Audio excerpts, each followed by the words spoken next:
I think most people will tell you they support access to quality and dignified health care for everybody, and I agree with that. And you know what? I also know that people are getting that care here in New Jersey. And we heard that doctors are fleeing New Jersey because they're scared of being charged with a crime. That's just not true. In fact, if doctors are leaving New Jersey, it's because in a recent, as shown in a recent survey, that it's either the last or the second to last worst place in which to practice medicine, and that has nothing to do whatsoever with worried about being charged with a crime. In fact, what it has to do with are economic and regulatory mandates that come out of this legislature that are forcing doctors out of New Jersey.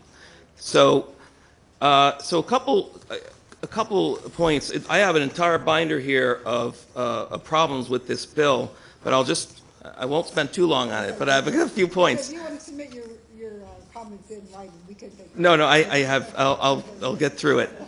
So the first thing is under the definition of reproductive health care services. Under that is care and medication to support a person's alignment with their gender identity or expression, etc. So gender care is now under reproductive health care services. I don't know why that is.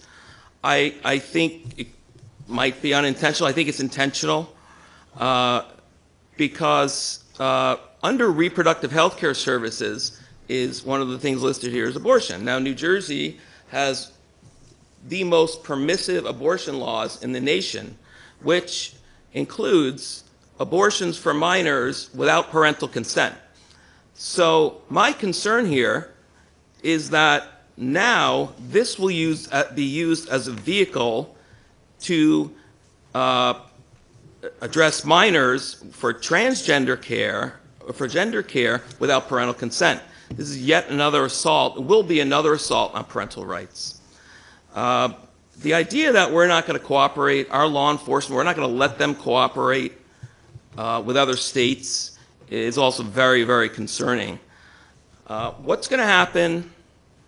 It's possible that somebody from another state comes here with a minor without their parental consent, comes here for what we call gender-affirming care, without parental consent in New Jersey, and it's possible that there's nothing we can do if our law enforcement, the Attorney General, does not decide to cooperate with that state. So what this does, this makes New Jersey a sanctuary, potentially makes New Jersey a sanctuary for, again, assault on parental rights, and a sanctuary for criminals. Now, the third and final point, on page 6 of the substitution bill, a person is guilty of interference with reproductive health care services if the person, and one of the number 5 says, causes a reasonable person to suffer damage to the person's business or personal reputation, financial harm, or pain and suffering, mental anguish, or emotional harm on the basis that the person received or assists with reproductive health care services. Who's to determine what a reasonable person is? Who's to determine if one's reputation is injured? Or what's financial harm? Did I have to spend a few dollars? Did I lose my business? What are the definitions here? This is much too broad. It brings up the likelihood, almost certainty, that we're going to see lawsuits that we're going to have to adjudicate, again, spend more money, which the administration seems to like to do, to sue the federal government, but we'll get involved in lawsuits, and ultimately this is going to be overturned on that basis. So the unintended, as my colleague said, the unintended consequences here in this bill far outweigh any potential benefits. And I always look at it, what do my constituents want? If my constituents, just with these 3 points that I outlined, if my constituents heard this today, what I'm saying, by and large, most of them would say, please vote no. And I think that's what all your constituents would want as well. So I vote no. Thank you.